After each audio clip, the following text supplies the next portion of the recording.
And now it's time for the top 10 WWE most shocking wrestler retirements. Number 10, Sting. Sting, yes, he is in his late 50s, but the way he retired was shocking.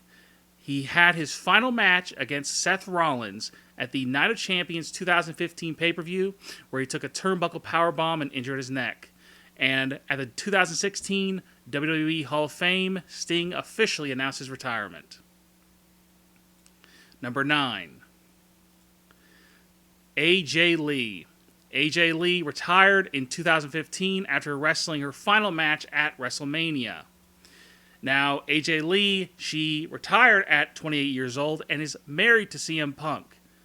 And look, never say never. AJ Lee could come back, but from the looks of it, unless she ends up divorcing CM Punk, she's staying retired. And at the time, some people were shocked, some people weren't. I was shocked, though. Number 8, Christian.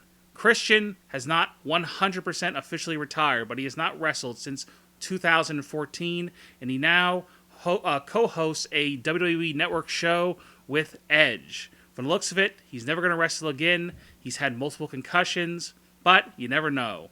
I mean, you never know what could happen in the future. Number 7, Goldberg. Goldberg had his last match at WrestleMania 20 in 2004 against Brock Lesnar, but recently, Bill Goldberg appeared on these WWE 2K16, 2K17 advertisements. Now, and there's been a lot of talk about whether or not he could be coming back soon, possibly at WrestleMania 33, maybe even against Brock Lesnar again. We'll have to wait and see on that. But Goldberg, he was only 37 years old when he retired. Now he's 49 years old. I don't know if he's going to wrestle again. We'll see, but it definitely was shocking at the time when he decided just to call it quits at 37. Number 6, Rick Rude. Rick Rude retired at the age of 35 after getting injured in a match against Sting in Japan. A few years later, though, sadly, he did pass away, not due to the injury, but the injury actually was a neck injury. Now, Rick Rude, of course, a great wrestler. Sad to see that he passed away, but, just at the time, it was very shocking. But he did go on, of course, to be a manager, to be involved with ECW, WCW, WWE, managed DX. He was a member of the NWO, so he didn't, his career did not completely end. It did end in the ring after that injury, but it did not completely end as a TV character. Number 5, Bret Hart. Bret the Hitman Hart. A lot of people look at him as one of the greatest in-ring performers of all time.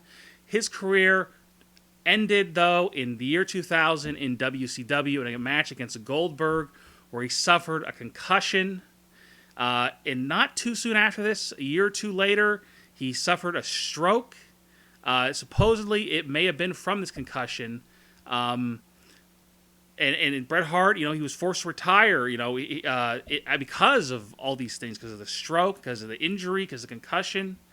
And he was only 42 years old when this happened. And, and when he came back in 2010 to wrestle Vince McMahon at WrestleMania, he couldn't take any bumps. He couldn't really do anything. He could really just, punch and kick and, do the sharpshooter. And that's really all he could do. And it was sad, sad to see. But Bret Hart, recently he beat cancer. He's still alive and kicking. But, Bret Hart, just sad that his career had to end at such a young age. And when, he could have had many more years, especially he could have went back to WWE. Could have had ended his career on a high note instead of ending it in WCW, and when WCW was at a very, very low point. Number 4, CM Punk. Now, CM Punk retired in 2014 after wrestling his final match at the Royal Rumble, in the Royal Rumble match. And now he is planning on fighting in the UFC. He has said in multiple interviews that he would never wrestle for the WWE ever again. He's hinted at that maybe he would wrestle on an indie show, maybe where he's under a mask or something like that, for fun. But from the looks of it, he's never going to wrestle again. And hey, the guy is he's well off, he's very wealthy, and he saves his money. So it doesn't look like he'll be coming back to any kind of, in WWE, at least not WWE, he's not going to come back to World Wrestling Entertainment ever again. Number 3, Edge. This is another sad one. Edge retired in 2011. His final match was against Alberto Del Rio, where Edge was the World Heavyweight Champion. So, at the same time, it was sad to see him retire at such a young age, only 37 years old. You know, he did retire as a World Heavyweight Champion. He won that match against Alberto Del Rio, and he ended up going into the Hall of Fame. I think it was a year later. But he had always said before his neck injury, it was a neck injury, that he was thinking about retiring before all this happened, before the injury. He was close to retirement. So at the same time, even though it was shocking that he had to retire in such a, negative way of basically being injured, forced to retire because of injury, it was, at least good to see that, he kind of went on top. He did go out on top. Number 2, Daniel Bryan. This one still is fresh in everyone's memories because he only retired a few months ago officially. Daniel Bryan had his last match in 2015. He wrestled a 6-man tag match on SmackDown. Daniel Bryan, he's had multiple concussions. He's had to retire young. He retired officially on an episode of Raw, where he showed up and he had cut off all his hair, most of his hair, and most of his beard. And it's very sad. He had to relinquish the WWE World Heavyweight title. He had to relinquish the Intercontinental title on both times where he had to actually leave because of injury. And look, he retired at, I guess, 34 years old. He's 35 now. Maybe over time, I don't know, his brain will heal itself, or there'll be some type of new medical advancement.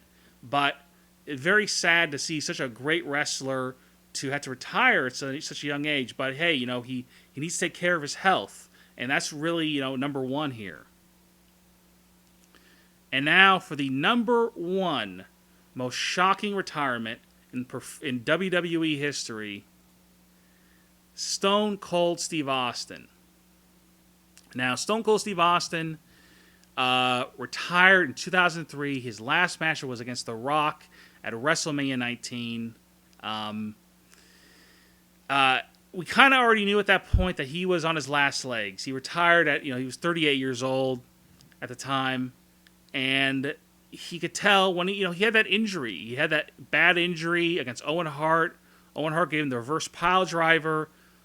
I guess it broke his neck, did something to his neck. And he was never the same, and screwed up. And he also had bad knees. Just so many issues came from that injury. And just wear and tear on his body just in general. And he had to retire at 38 years old when he wasn't on top at that point. But he did go on to do the general manager stuff, the sheriff of Raw, or whatever the heck it was. But he's just, the guy who was on top of the WWE and then just gets these injuries and it's just this downfall and he has to retire. It was just very, very sad to see. And, and from the looks of it, his chances to ever come back to wrestle again, and he had this, neck injury, this neck issue, and he had chances to come back and wrestle. He never, he had a chance here recently at WrestleMania 32 in Dallas, Texas. He did show up. He did get physically involved. He hit some Stone Cold Stunner. But, it just wasn't the same because he didn't actually wrestle a real match. But at least he got physically involved. He did something. And he has, occasionally showed up, hit some stunners on some people, Vince McMahon and stuff like that. But it's not the same, because you look at Hulk Hogan was still wrestling just up to a couple years ago. Hulk Hogan may come back at some point to wrestle again for WWE. But Steve Austin, it's sad that a guy who was, rivaled Hulk Hogan, he rivaled The Rock in popularity and fame, and he had to retire at only 38 years old. And he hasn't wrestled since 2003. It's unbelievable, that one of the most popular wrestlers, most famous wrestlers of all time, he can't wrestle again because of this injury. And he's just too scared to wrestle again. I can't blame the guy.